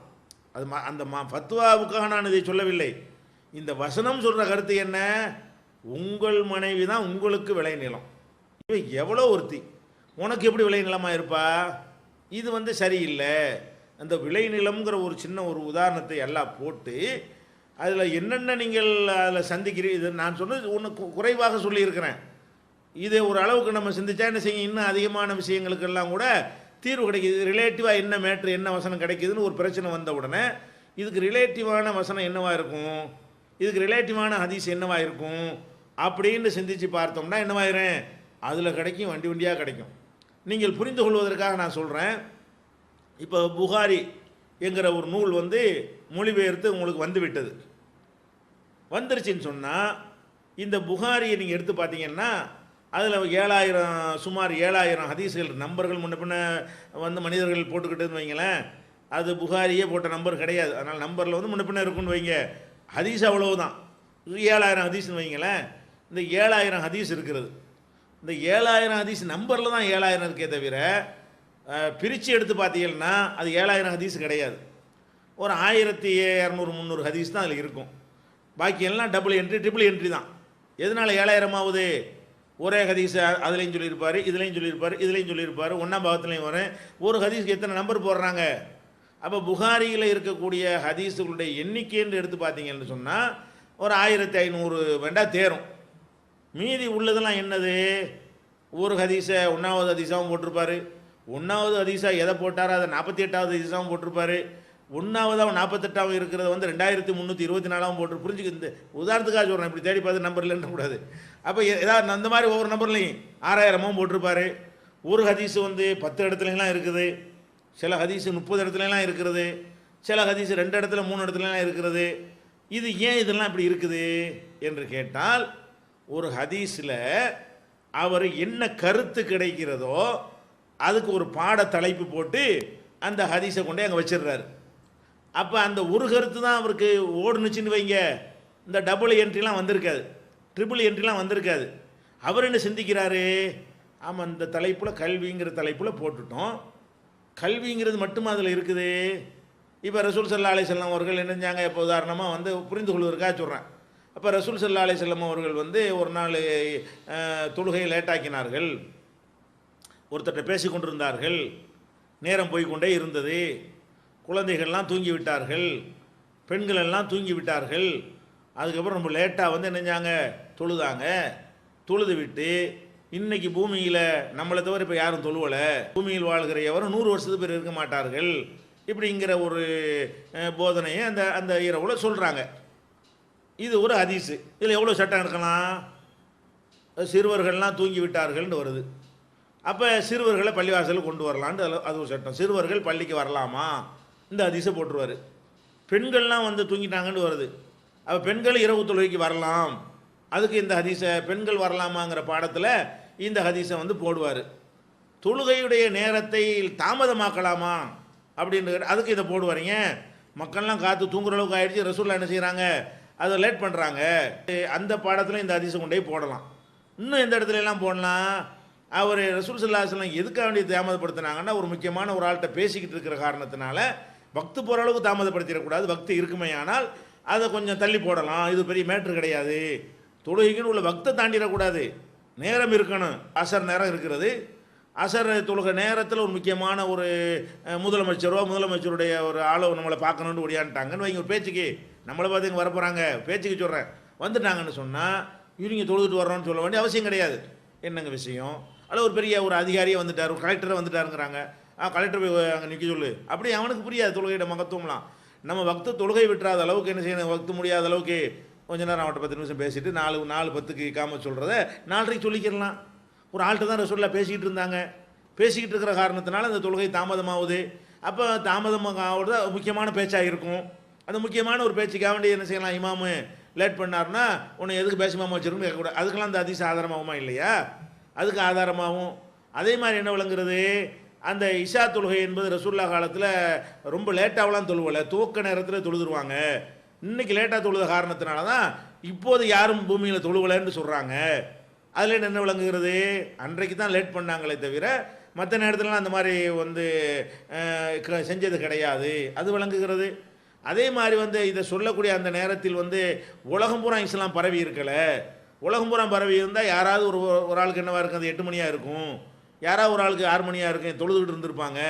இந்த பூமியில் ஒருத்தருமே இப்போ நம்மளை தவிர யாரும் தொழுவலைன்றான். இப்படின்னு இப்போ சிந்திச்சிங்கன்னா இந்த ஒரு ஹதீஸை 15 இடத்துல கொண்டு போய் போடலாம். அப்படி தான் புகாரி போடுறாரு. அதனால தான் புகாரியில் என்ன இருக்குது, நம்ம புகாரியை பொறுத்து இவர் மதுஹப் இமாம்களை விட ரொம்ப மட்ட மாதிரியும் சும்மா ஹதீஸை எடுத்து தொகுத்து புக் பண்ணி பெயிண்டிங் பண்ணி தந்த ஆள் மாதிரி நினைக்கிறாங்க. அவர் பெரிய ஜீனியஸ். அவர் புகாரி இமாம் என்பவர் வந்து பெரிய சிந்தனையாளர். ஹதீஸை வந்து எல்லா ஹதீஸ் அறிஞர்களும் வந்து அறிவிப்பாளரோடு நிறுத்தி கொள்வார்கள், ஆய்வுக்குள்ளே போக மாட்டார்கள், ஆய்வை எல்லாம் அங்கே தள்ளி விடுவார்கள். யார்கிட்ட, அதுக்கு தனி அறிஞர்கள் இருக்காங்கண்டு.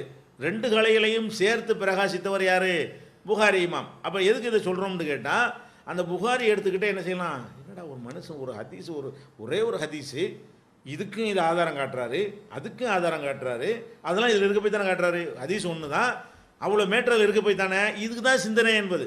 சிந்தனை என்று சொன்னால் உன்னில் என்ன இருக்குது அவ்வளவையும் போய் உள்ள நுழைஞ்சு எடுத்துடணும். உன்னில் 1000 கூட கிடைக்கும், உன்னில் 500 கூட கிடைக்கும். அப்போ அதுக்குள்ளே என்னென்னலாம் இருக்கிறதோ அதையெல்லாம் கண்டுபிடிக்கணும், உள்ள நுழைந்து என்ன செய்யணும், கண்டுபிடிக்கணும். அதுதான் சிந்தனை. உண்மையாகவும் இருக்க வேண்டும், அதில் என்ன செய்யணும், உள்ளே நுழைந்து விட வேண்டும். என்னென்னலாம் இருக்குது என்பதில் உள்ளே நுழைந்து விட வேண்டும். இதுதான் சிந்தனை. சிந்தனையுடைய முக்கியமான அம்சம் முதல் சொல்லிட்டோம், ஒன்றுலேருந்து இன்னொன்று கண்டுபிடிக்கிறது. இப்போ உதாரணமாக எல்லா மதத்தவர்களும் வந்து கடவுளை நம்புகிறாங்க. மதம்டால கடவுள் தானே, கடவுள் இல்லாத மதம் இருக்குமா, இருக்காது. எல்லா மதத்திலும் கடவுளை நம்பினாலும் நம்மளும் நம்புகிறோம். ஆனால் மற்றவர்கள் நம்புவதுக்கு நம்ம நம்புறதுக்கு என்ன வேறுபாடு என்று கேட்டிங்கன்னா, மற்றவர்கள் நம்புவது வந்து சிந்தனை அடிப்படையில் உள்ள ஒரு நம்பிக்கையாக இருக்காது. நாம் நம்புவது எப்படி இருக்கும் என்று சொன்னால் சிந்தனை அடிப்படையில் எடுத்த ஒரு நம்பிக்கையாக இருக்கும். எப்படி இதை சொல்கிறோம், அவங்களே ஒரு ஒரு ஒரு கல்லை எடுக்கிறார்கள், அவங்களே அதை செதுக்குகிறார்கள், அது ஒரு பாறையாக இருந்தது அவங்களுக்கு தெரிகிறது, அவங்க தான் அதை வந்து ஒரு வடிவம் கொடுத்தார்கள், அது அவங்களுக்கு தெரிகிறது, அது நீ தான் கடவுளுங்கிறாங்க. இவங்களா செய்து வைத்து விட்டு நீ தான் கடவுள் அப்படிங்கிறாங்க. மாட்டை பார்த்து கடவுளுங்கிறாங்க, பன்னியை பார்த்து கடவுளுங்கிறாங்க, சூரியனை பார்த்து கடவுளுங்கிறாங்க. இதெல்லாம் கடவுளுங்கிறாங்களே. அப்போ இந்த கடவுளை நம்புகிறாங்க. எப்படி நம்புகிறாங்க, மூளைக்கெல்லாம் வேலை கிடையாது, ஏதோ கடவுள்னு ஒன்று வேணும், அதுக்கு சக்தி இருக்குதா, அது இருக்குமா, அது செய்யுமா, செய்யும் நம்ம நம்ப முடியுமா, அப்படியெல்லாம். அது எத்தனை தான் என்ன, அதுலேயும் என்ன கணக்கு, கடவுள் எத்தனை இருக்கலாம், அது இதையும் வச்சுக்க, இது கடவுள் இதையும் வச்சுக்க, இந்த அது அதையும் வச்சுக்க, 1000 வச்சுக்க அப்படின்னு சொல்லி என்ன செய்கிறாங்க, 33 கோடி இருந்தால் நமக்கு என்ன இருந்துட்டு போகுதே அப்படின்னா, இந்த கடவுள்னாலும் என்னென்னு விளங்குறது கிடையாது. ஏதோ ஒரு பாரத்தை தூக்கி தள்ளுவதற்கு ஒன்று வேணும், நம்முடைய சுமையை இறக்கி வைப்பதற்கு என்னமாவது ஒன்று வேணும், அது எதுவாக இருந்தால் என்ன, பாம்பாக இருந்தால் என்ன, பழுதாக இருந்தால் என்ன என்கிற மாதிரி தான் மற்றவர்களுடைய நம்பிக்கைகள்லாம் இருக்கிறது. நம்முடைய நம்பிக்கை என்ன, இந்த அகில உலகத்தையும் பார்க்குறோம், இது அதுவாக உண்டாக இருக்க முடியாது, இதை ஒருத்தன் படைச்சிருக்கணும், படைச்சவனை போய் நம்ம படைக்க இயலாது, நம்மளையெல்லாம் படைச்சவன் அவனுடைய வடிவம் நம்ம கொடுக்க முடியாது. அப்போ இதெல்லாம் இல்லாமல், அப்படி ஒரு சூப்பர் பவர் இல்லாமல் இது உண்டாகியே இருக்க முடியாது. இவ்வளோ பெரிய அண்ட சராசரங்களும் அல்லது அதில் உள்ள சிஸ்டங்களும் ஒழுங்குகளையும் பார்க்கக்கூடிய நேரத்தில் அதெல்லாம் வந்து தன்னால் என்ன செய்யாது, உண்டாக இருக்காது. அதையெல்லாம் படித்த ஒரு சூப்பர் பவர் ஒருத்தன் இருப்பான், அவன் நம்மளோட பெரியவனாக இருப்பான், நம்மளை விட வலிமை உள்ளவனாக இருப்பான், நம்மளை விட எந்த பலவீனமும் அற்றவனாக இருப்பான், நம்மளை விட அத்திக்க நினைத்ததை எல்லாம் சாதிக்கக்கூடியவனாக இருப்பான், நமக்கு தேவையான தரக்கூடியவனாக இருப்பான், நம்மை கண்ட்ரோல் பண்ணுறவனாக இருப்பான், நினைத்தால் நம்ம அழிக்கக்கூடியவனாக, இதெல்லாம் இருந்தால் தான் கடவுளாக இருக்க முடியும். இப்போ இதுவும் ரெண்டு ஒன்றாகுமா? ஒரு கள்ளத்துக்கு வச்சுட்டு கடவுள் என்று சொல்வதும், இப்படியெல்லாம் இருப்பவன் தான், என்னை விட பெரியவனாக இருப்பவன் தான் எனக்கு கடவுளாக இருக்க வேண்டும், என்னை படைத்தவன் தான் கடவுளாக இருக்க வேண்டும் என்று எங்கே கொண்டே நிப்பாட்டுது? நம்முடைய கடவுள் நம்பிக்கை கூட சிந்தனை அடிப்படையில் தான் என்ன செய்கிறது, உருவாக்கப்பட்டதாக இருக்கிறது. இதான் சிந்தனை. நம்ம நம்புகிற இஸ்லாமியர்கள் கடவுளை நம்பினார்களேயானால் அது ஏதோ அப்பன் பாட்டன் சொன்னான் என்பதற்காக நம்புவதில்லை. சில பேர் அப்படி நம்புகிறார்கள். அது சரியான நம்பிக்கை கிடையாது. அல்லாஹ் என்ன செய்கிறான்? யத்தஃபக்கரூன ஃபீ ஹல்கி ஸமாவாத்தி வல் அர்த், வானங்களும் பூமியும் படைக்கப்பட்டிருக்கிற விஷயத்திலே தங்கள் சிந்தனையை செலுத்தி, ரப்பனா மா ஹலக்த ஹாதா பாத்திலா, இறைவா இது நீ வீணுக்காக படைக்கப்படவில்லை, சுப்ஹானக நீ எந்த அப்பழுக்கும் இல்லாதவன் என்று சொல்வார்கள். அப்போ இறைவனை எப்படி கண்டுபிடிப்பாங்களாம்? இறைவனை அப்பன் சொன்னாங்கிறதுக்கா இறைவன் சொல்ல மாட்டாங்களாம். ஆத்தா சொல்லி தந்தா என்பதற்காக இறைவனை ஏற்றுக்கிற மாட்டாங்களாம் முஸ்லீம்கள். எப்படி தான் ஏற்றுக்கிறணுமா? எத்தஃபக்கரூன சிந்திப்பார்கள், மூளைக்கு வேலை கொடுப்பார்கள். ஃபீ ஹல்கி ஸமாவாத்தி வல் அர்த், வானங்களையும் பூமியையும் படைக்கப்பட்டிருக்கிறத அதில் மூளைக்கு வேலை கொடுத்து, என்னடா இது இப்படி இவ்வளவு சொல்ல முடியாதுங்க. வானத்தை பூமி இந்த அண்ட சராசரங்களை உங்களுடைய சிந்தனை செலுத்தினீங்கன்னா இறைவன் கண்ணு முன்னாடி நிற்கிற மாதிரி இறைவன் இருக்கிறான்னு தெரியும். பார்க்க இயலாட்டானே. இப்போ இது பெரிய பயங்கரமான ஒரு சூப்பர் பவர் தான் இவன் அப்படின்னு என்ன செய்யும், அல்லாஹ் பற்றி வழங்க முடியும். அதே மாதிரி இறைவன் தன்னை நிரூபிக்கிறதுக்கெல்லாம் என்ன பண்ணுறான்? ஒஃபில் அர்லி ஆயாத்துன் லில் மூக்கினீன் ஒஃபி அம்புசிக்கும் அஃபலா துப்சிரூன், இந்த பூமி முழுவதும் எண்ணற்ற சான்றுகளை நான் பரவ வைத்திருக்கிறேன் சிந்திக்கிற மக்களுக்காக வேண்டி. ஏன் அவ்வளோ தூரத்துக்கு போகிறீங்க? ஒஃபி அம்புசிக்கும், உங்களுக்கு உள்ளேயே ஏராளமான சான்றுகளை வைத்திருக்கிறேன், அஃபலா துப்சிரூன், சிந்திக்க மாட்டீங்களா? உன்னையே சிந்திச்சு பாருறா, அல்லாஹ் இருக்கிறது தெரியும். உன் கண்ணை சிந்திச்சு பாரு, உன்னுடைய மூக்கை சிந்திச்சு பாரு, இது என்ன காற்று போயிட்டு என்னென்ன வேலையெல்லாம் நடக்குன்னு பாரு, உன் நாக்குக்குள்ளே என்னென்ன வேலையெல்லாம் நடக்குன்னு பாரு, உன் தொண்டையில் என்ன நடக்குன்னு பாரு, மலைக்கூடலுங்கிறீங்க அதுக்குள்ளே என்னென்ன ஃபேக்ட்ரி என்னென்ன தொழிற்சாலையை நடந்து கொண்டிருக்குன்னு பாரு, எத்தனை செக்ஷன் அதில் இருக்குன்னு பாரு. இப்படி ஒன்றே சிந்திச்சோம். இதெல்லாம் செஞ்ச ஒருத்தன் எப்படி இல்லாமல் இருப்பான்?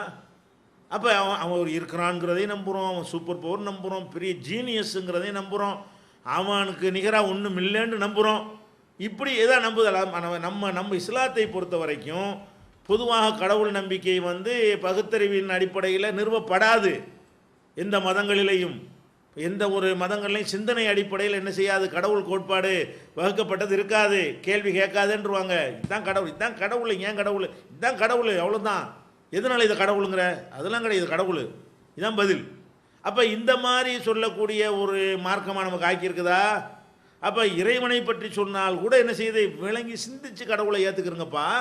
கடவுளை உலகம் பூரா அப்படி பரவ வைத்திருக்கிறான். ஒமின் ஆயாத்திகின்னு எத்தனை அவனுடைய சான்றுகளில் உள்ளது என்று சொல்லி என்ன செய்யறான்ல, அவன் நான் இருக்கிறேங்கிறத காட்டுறான். வானம் பூமியில் மட்டுமா காட்டுறான்? வானம் பூமியை சிந்தித்து பார்த்து இறைவன் இருக்கிறான் என்று ஏற்றுக்கொள்ளுங்கிறான். ஆனால் கணவன் மனைவி ஒரு ஆணும் பெண்ணு இப்போ ரெண்டு பேரும் சேர்றாங்க. இதை பகுத்தறிவை எடுத்து பார்த்தா ஒரு லாஜிக்கும் இல்லை. ஆனால் என்னமோ ஒரு விதமான ஒரு ரசாயனத்தை சுரக்க வைத்து அதில் என்னமோ ஒன்றுமே கிடையாது, கடைசியில் பார்த்தா ஒன்றும் இருக்காது கடைசியில் பார்த்தீங்கன்னா. ஆனால் என்னவாகுது, அதுதான் வாழ்க்கை, அதுதான் தேவைங்கிற மாதிரி உண்டாக்கி ஒருத்தருக்கு ஒருத்தர் பிணைப்பாக்கி, கூட பிறந்த அண்ணனுக்கு கூட சொத்தை கொடுக்க மாட்டான், பொண்டாட்டி கொடுத்துருவான் அப்படிங்கிற அப்பனை கூட பகைச்சிட்டு புருஷனோட நின்றுறா. இப்படியாக செஞ்சுருக்கிறேனே. இது நான் ஒருத்தன் இருக்கேன்னு காட்டலை உனக்கு, நான் ஒருத்தன் இருக்கிறேன். ஆடு மாட்டுக்கெல்லாம் இதே மாதிரி தானே இருக்குது, அதெல்லாம் அப்படி செய்யுதா? அதுகள்லாம் அம்மா அப்பாலாம் விட்டுட்டு ஓடி போயிடுதா? அதுகள்லாம் இந்த மாதிரி ஏதாவது குடும்பம் ஓத்தணும்னு வச்சுக்கிட்டு இருக்குதா? சொத்துலாம் சேர்த்து கொண்டே பொண்டாட்டி கொடுக்குதா? அது பொண்ணு அது போய் சம்பாரிச்சிக்கிறேன்னு, ஆணு அது சொத்துக்கு அது சம்பாரிச்சிக்கிறேன்னு. அப்படி தான் ஆடு மாடு கழுத கூட எல்லாத்தையும் இறைவன் படைத்து வைத்திருக்கிறான். அப்போ இந்த உடல் உறவோட நிறுத்திட்டு ஓடிக்கிற வேண்டிய நம்ம வாட்டுக்கு அப்படி படைக்காமல் உனக்கு மட்டும் ஸ்பெஷலாக என்னத்தையும் நான் போட்டு வச்சு ஒரு ரசாயன மாற்றங்கள்லாம் உண்டாக்கி அவனுக்கு இப்படி நான் ஒருத்தர் இருக்கான்னு அது தெரியும். இப்படி இதுலாம் கேட்குறான்ல, எதையும் கேட்குறான், இந்த அண்ட சராசரங்களை மட்டும் கேட்கல, இப்படிலாம் கேட்டுக்கிட்டு நான் இருக்கேன் உனக்கு தெரியலையாப்பா? நீ உலகத்தில் பார்த்தீங்கன்னா எத்தனை ஏழை பணக்காரன் இருக்கிறானே, இதை சிந்திச்சு பார்த்தியா? இதில் கூட நான் இருக்கிறேனே. ஏழை பணக்காரன் படிச்சிருக்கிறவன் நீ யோசிச்சுப்பார். பணக்காரன்லாம் அறிவாளி தானே, பணக்காரன் அவனை அறிவை கொண்டு தானே எல்லாம் சம்பாதிக்க முடியும்னு. அறிவாளி ஐம்பது பேர் பணக்காரனாக இருக்கிறானா? 95% அறிவாளி வந்து படிக்காதவன்ட்டு வேலை செய்கிறவனாக இருக்கிறான். படிக்காதவன் பல லட்சக்கணக்கான கோடிக்கணக்கான ரூபாய்களுக்கு அதிபதிகளாக இருக்கிறான். அப்போ படிக்காதவன் ரூபாயை சம்பாதிப்பதும், படித்தவன் வந்து அவங்ககிட்ட பிச்சை எடுக்கிறதும், புலவர்களாக இருந்து கொண்டு அரசர்களை அண்டி பிழைக்கிறதும், கவிதை பாடி புகழ்ந்து இப்படித்தான காலமெல்லாம் நடந்துக்கிட்டு இருக்கிறது. இஸ்லாத்தில் கூட ஆலிம்சாக்களுக்கு அது அப்படி தானே இருக்கிறது. முத்தவள்ளி தானே நல்லா இருக்காரு. அப்போ இதெல்லாம் வச்சு பார்க்கும்போது என்ன செய்யுது? பார்த்தா மூளை உள்ளவன் தான் பணக்காரனாக இருக்கணும். இவனுக்கு அறிவு இருக்குது, சிந்தனை இருக்குது, திட்டம் போட தெரியும், சம்பாதிக்க தெரியும். இது மட்டும் ஃபெயிலியர் ஆகுதுங்க. அறிவுக்கு ஏற்றவாறு ரிசல்ட் அமைய மாட்டேங்குது. அறிவு உள்ளவன் அதுக்கான பணக்காரன் பூரா முட்டாள்னு எடுத்துக்கக்கூடாது, அறிவாளி பூரா பிச்சைக்காரன் எடுத்துக்கூடாது. சதவீதம் எடுத்துக்கிட்டிங்கன்னா 90% இப்படி தான் இருக்கும். 90% செல்வந்தர்கள் வந்து படிக்காதவர்களாகவும், வந்து 90% அறிவாளிகள் வந்து சொத்துக்கு செல்வந்தர்களை சார்ந்து நிற்கக்கூடியவர்களாம் இருக்கிறாங்க. அப்போ அறிவை கொண்டு வியாபாரம்டா எனக்கு கணக்கு பார்க்க தெரியாது, கோடிக்கு இப்போ எத்தனை ரூபா என்ன தெரியாது அவனுக்கு, நம்ம இடத்துல எத்தனை ரூபா இருக்குன்னு என்ன தெரியாது, எத்தனை இடத்துல சொத்து இருக்குன்னு அவனுக்கு கணக்கு காட்ட தெரியாது. அவனுக்கு இருக்குது சொத்து, இதுக்குள்ளே நான் இல்லையான்னு கேட்குறான்ல. எப்படி நம்மளை மார்க்கம் சொல்லுது?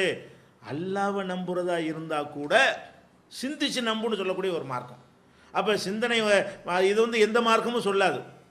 மூட நம்பிக்கை அடிப்படையில் தான் மதங்கள் நிறுவப்படும். அப்படி இல்லாமல் என்ன செய்ய, இறைவன் மறுமை வாழ்க்கை இறைவன் சொல்கிறான்.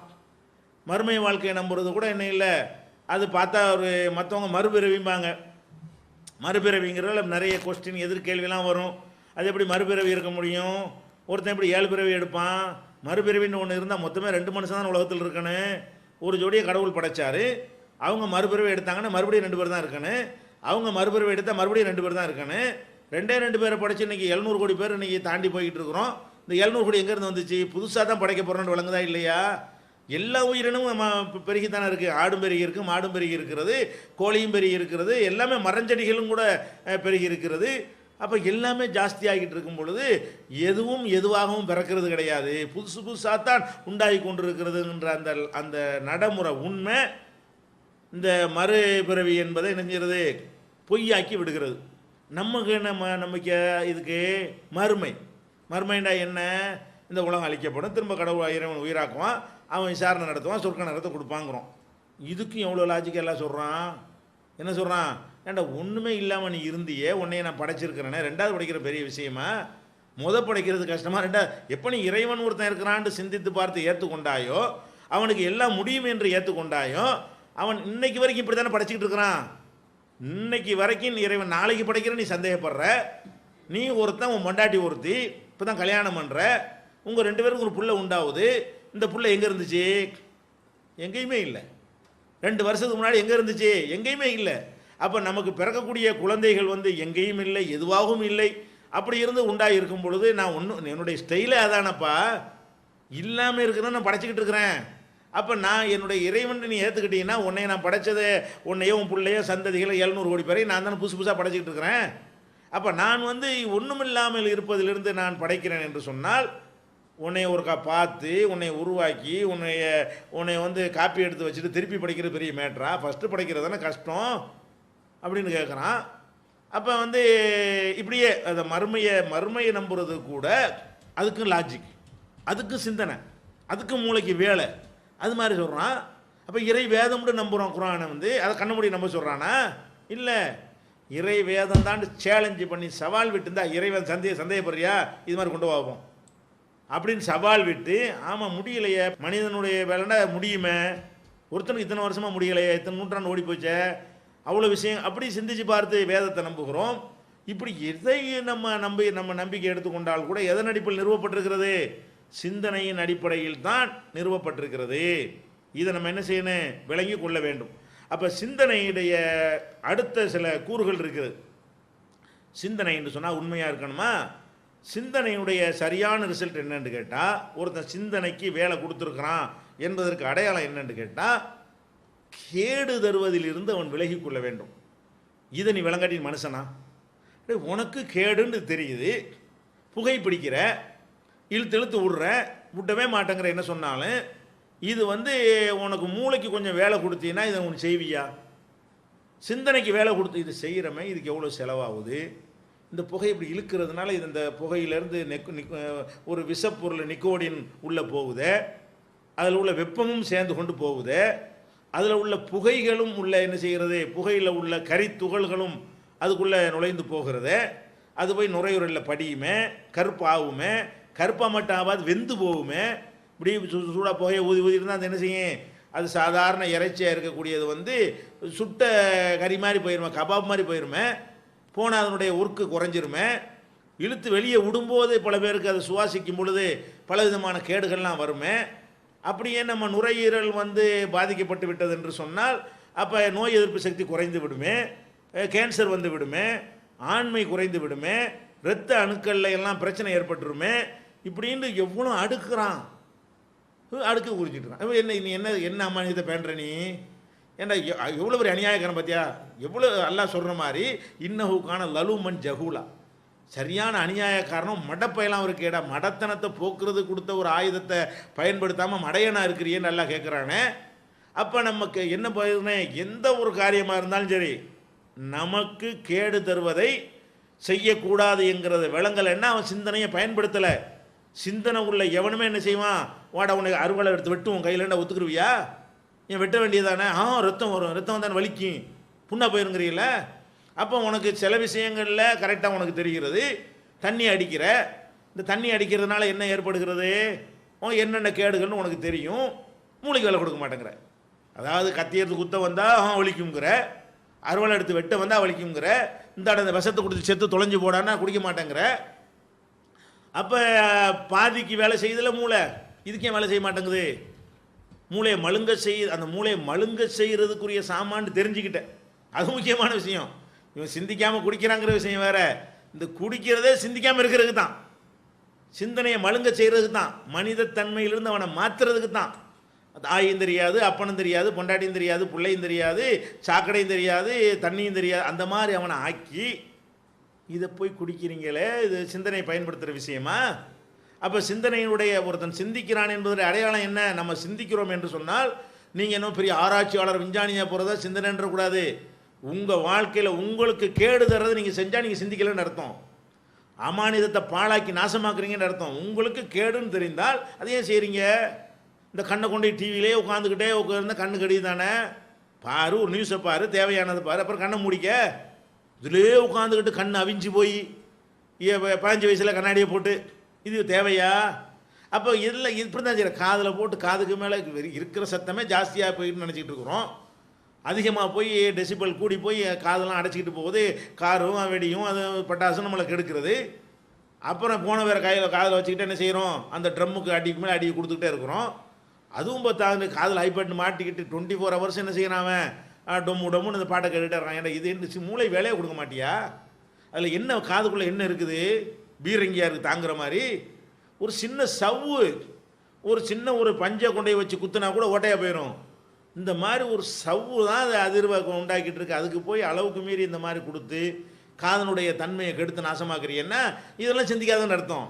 அதாவது ஒரு விஷயத்தில் வந்து நமக்கு கேடு தரக்கூடியது நல்லா தெரிகிறது, அவ்வளவே நம்ம செய்கிறோம். இப்படி கொஞ்சம் சிந்திச்சு பாருங்கள், இந்த கேடு செய்கிற நம்ம செஞ்சால் எப்படி சரியாக வரும், இது நம்ம மூளையை பயன்படுத்தாமல் இருக்கிறோமே, நல்லா தெரியும், எவனுமே இது நல்லது சொல்லலையே அப்படின்னு நம்ம என்ன செய்யணும், விளங்கி கொள்ள வேண்டும். அடுத்தவனுக்கு கேடு தருவதை ஒருத்தன் செய்கிறவன் சிந்திக்கிறான்னு அர்த்தமா? நீ போய் வரதட்சணை வாங்கணுங்கிற, வட்டி சுரன்ற, ஒன்றெல்லாம் காசு தந்துட்டாங்கிறக்காவன் என்ன செய்கிற, சுரன்ற, அளவு நிறுவையில் மோசடி செய்கிற, ஏமாத்துற, ஃப்ராடு பண்ணுற. இது நமக்கு ஒருத்தன் செஞ்சால் நமக்கு வெறுப்பாக இருக்குது, அது எப்படி நம்ம எடுக்கிறது? அவன் கஷ்டப்பட்டு சம்பாதித்ததாச்சே, அவனுக்கு தெரியாமல் அவனுடைய பொருளாதாரத்தை எடுக்கிறது நமக்கு எப்படி ஹலாலாகும் என்று நினைத்து பார்த்து இதான் சிந்திக்கிறது என்பது. சிந்திக்கிறது என்ன, உனக்கு கேடு செய்யாத, அவன் தான் சிந்தனைக்கு வேலை கொடுக்குறான்னு அர்த்தம். அடுத்தவனுக்கு நீ என்ன ஒரு ஸ்டெப் எடுத்து வச்சாலும் இது அடுத்தவனுக்கு கேடு செய்யுமா இல்லை, மனித குலத்துக்கு கேடு செய்கிற ஒரு செயலா இல்லையா என்று சிந்தித்து பார்த்தால் நம்ம வாழ்க்கை அப்படி தலைகீழ புரண்டு போயிருமே, வேறு மாதிரி மாறிக்கிறோமே. இந்த மாதிரிலாம் என்ன செய்யணும், வந்து கடிவாளம் போட்டுருணும். இன்னும் சொல்லி சிந்திக்கிறோங்கிற பேரில் கிட்டதுக்கு சிந்திக்கிறான். எப்படி சிந்திக்கிறான், திருட வேண்டியிருக்கு, டெவலப் பண்ணுறான். எப்படி திருடினா நிறைய திருடலாம், எப்படி திருடினா மாட்டிக்கிறாமல் திருடலாம். அப்போ அதை கலப்படம் பண்ணுறது, கலப்படம் பண்ணால் எந்த மாதிரி பொருளை கலப்படமாக கண்டுபிடிக்க மாட்டாங்க. அப்போ இதுக்கு சிந்திக்கக்கூடாது. சிந்திக்கிறது என்பது வந்து அதுவும் சிந்தித்தால் தான் வரும். சிந்தனைக்கு வித் கடிவாளத்தோடு சிந்திக்க வேண்டும். சிந்தனையை விட்டீங்கன்னு வைங்க, அது ஒரு கத்தி மாதிரி, கூர்மையான கத்தி மாதிரி. கவனமாக கையாளன்னு சொன்னால் நம்ம கையையும் வெட்டி போடும், காய்கறியை நறுக்கிறதுக்கு பதிலாக நம்மளையும் வெட்டி போடும். அந்த மாதிரி ஒரு பொருளாக்கு சிந்தனை என்பதை கவனத்தில் கொண்டு அதுக்கு தக்க கடிவாளத்தை போட்டு என்ன செய்யணும், நம்ம அதை முறைப்படுத்தி கொள்ள வேண்டும். இந்த சிந்தனை செய்கிறதுங்கிறது ஒரு பெரிய கடல் மாதிரியான ஒரு டாபிக். இது ஒரு சுருக்கமான முறையில் 1 மணி நேரத்துக்குள்ள சொல்ல வேண்டிய செய்தியில் உங்களுக்கு சொல்லியிருக்கிறோம். திருக்குரானின் அறிவியல் சான்றுகள் பாகம் 2. இஸ்லாம் பெண்கள் உரிமையை பறிக்கிறதா? பிறை ஒரு விளக்கம். இஸ்லாம் ஒரு இனிய மார்க்கம். நபி தோழியர் வரலாறு. குற்றச்சாட்டுகளும் பதில்களும். நோன்பு. இயேசு இறைமகனா? வருமுன் உரைத்த இஸ்லாம். உண்மை தோழர் அபுபக்கர் அலி. பெண்களுக்கான நபி வழி சட்டங்கள். அறிவுச்சுடர் அன்னை ஐசார் அலி. இஸ்லாத்தில் சொர்க்கம் நரகம். நபி தோழர்களும் நமது நிலையும். துவாக்களின் தொகுப்பு. முகைதீன் மௌலிது ஒரு ஆய்வு. குரானை எளிதில் ஓதிட. நபிகள் நாயகம் பல திருமணம் செய்தது ஏன்? யாக்குத்பா ஒரு ஆய்வு. நபி வழியில் நம் ஹஜ். நபி வழியில் குழந்தை வளர்ப்பு. தராவி தொழுகை ஒரு ஆய்வு. ஜக்காத் ஒரு ஆய்வு. இஸ்லாத்தில் இல்லறம். கியாமத் நாளின் 10 அடையாளங்கள். நபிகளாரின் நற்போதனைகள். மன்னரை வாழ்க்கை. பைபிளில் நபிகள் நாயகம். இஸ்லாத்தின் பார்வையில் பில்லி சூனியம். தர்கா வழிபாடு. நபிகளாரின் இறுதி நாட்கள். இஸ்லாமிய கொள்கை. சரியான ஹதீஸ்களும் தவறான ஹதீஸ்களும். சந்திக்கும் வேளையில் கொள்கை விளக்கம். பேய் பிசாசு உண்டா? கற்பனை கதைகள். நவீன பிரச்சனைகளும் தீர்வுகளும். தப்லிக் தாகலிம் தொகுப்பு. சுபகானா மௌலிது ஒரு ஆய்வு. மனிதனுக்கேற்ற மார்க்கம். நேர்ச்சையும் சத்தியமும் மனனம் செய்வோம். விளக்கப்பட்ட உணவுகள். அர்த்தமுல்லா இஸ்லாம். குர்பானியின் சட்டங்கள். தொழுகை. இஸ்லாத்தின் பார்வையில் கனவுகள். இஸ்லாமிய திருமணம். இறைவனிடம் கையேந்துங்கள். மீராஜும் அதன் படிப்பினைகளும். வேதம் கொடுக்கப்பட்டோர் யார்? மற்றும் prophet Muhammad the greatest man. Moon publication 83/3 Moore தெரு, முதல் மாடி, மண்ணடி, சென்னை 1. Phone number 65690810.